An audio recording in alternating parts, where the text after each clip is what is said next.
Assalamu alaikum aziz yurttaşlar. Buningdan 89 yıl ilgari ve şundaqla 78 yıl ilgari bizning fidakor qahramon rahbarlarimiz bizga ikki cumhuriyetni qurib qo'yib ketgan. Bugun shu cumhuriyetimizning qurilganligining 89 yılı ve 78 yılları. 12 noyabr günü Amerika, Kanada, Yaponiya, Germaniya, Şvetsiya, Angliya, Türkiye qatarlıq köplеген dövlətlərdəki Uyğurlar hər xil fəaliyyətlərini ötküzüb, ötken əsrinin 30-cı və 40-cı yıllarında Qashqar və Gulcini mərkəz qılıb qurulğan iki qıtımlıq müstəqil Şərqi Türkistan Cumhuriyetini xatırladı.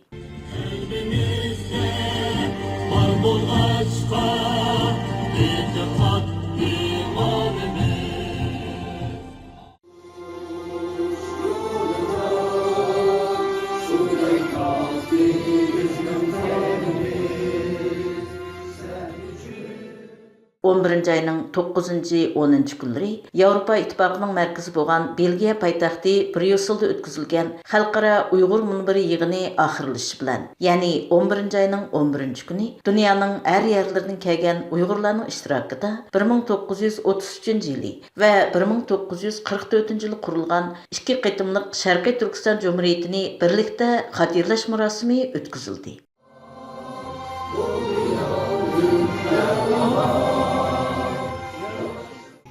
Bir vətən var anlanmaz ünlər, öter açıq yaş töküp küller. Belki dünya natunuş bilmez, kan içide yanıraydı kimler. Erkinlik yolunda sürek aktı bizden qanımız. Sen üçün ey yurtimiz, İlah olsun cinimiz, hak için pencamiz. Hürmetli görürmenler, biz Belgiya paytaxt Brüsseldeki Uygurlar teşkilligen, yani Belgiya Uygur Cemiyeti teşkilligen bir faaliyette. Yani bugün bu sorunda Şərqi Türkistan Cumhuriyet günü tebriklendi. Biz bu münasebet bilen bu faaliyetini baş bulup teşkilligen Belgiya Uygur Cemiyeti'ninki xadimlerini teşkili heyet azalarını ziyaret kılınız. Al bilen buna tanıştırıp ötsem, söhbetimizge teklif kılınan şahıslardan birisi Belgiya Uygur Cemiyeti'nin reisi Abdullah ve Belgiya Uygur Cemiyeti'ninki baş katibi Ekber. Biz bu işgelerini bugünkü bu faaliyet hakkında bir işkiriz düzeltmişki teklif kıldık. Ekber efendim, Abdullah siz de söz yaparsınız hem de bugünkü bu faaliyeti ne münasebet bilen qanday şekilde nima uchun o'rlashtirdinglar? Böyle qisqa bir cümlelerden bir şeyler aytgan bo'lsangiz. Alhamdulillah rahmat ziyoratxonangizga. Birinchidan 3 kun bo'ldi Brüsselda xalqaro Uyg'ur forumi bo'ldi. Buningga bütün dünyadan bizning Uyg'ur rahbarlarimiz ham boshqa me'morlar, chet ellik me'morlar kelib qatnashdi. 200 dan oshiq odam.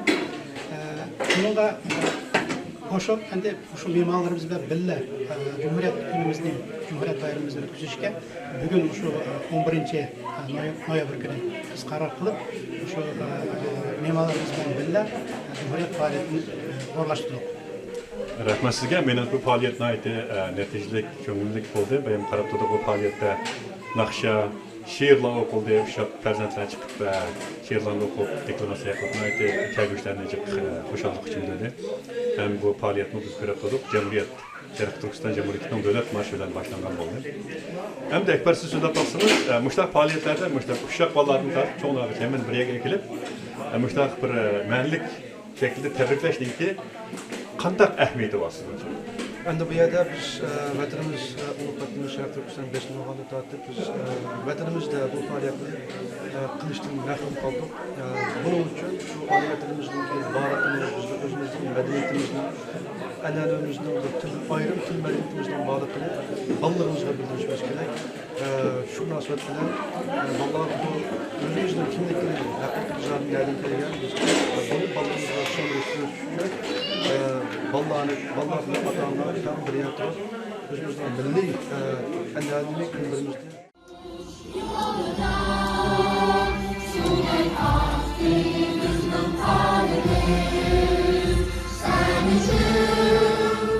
Amerikadagi xatirlash faoliyati Amerikaning Virginia shtati, Kaliforniya shtati va Boston qatorliq shaharlarda o'tkazildi. Amerika Uyg'ur birlashmasining tashkillashi bilan Virginia shtatida o'tkazilgan xatirlash faoliyatida Rabia Qadir xonim, Professor Shan Robertis, G'ulomidin Paxta qatorliq kishilar maxsus so'z qilib, 1933-yili va 1944-yili qurilgan ikki qitimliq Sharqiy Turkiston Cumhuriyatining tarixiy ahamiyati va bugungi Uyg'ur xalqi qoldirgan qimmatli meroslarini ta'kidlab o'tdi. Uyg'ur xalqining 20-asrda ilib borgan mustaqil va zamonaviy davlat qurish yo'lidagi har ikki qitimliq tirishchanligi, garchi turli sabablar tufaylidan mag'lub bo'lgan bo'lsa-mu, lekin bu kurash tarixi Uyg'urlarning erkinlik tushunchasiga cho'nqur ta'sir ko'rsatgan edi.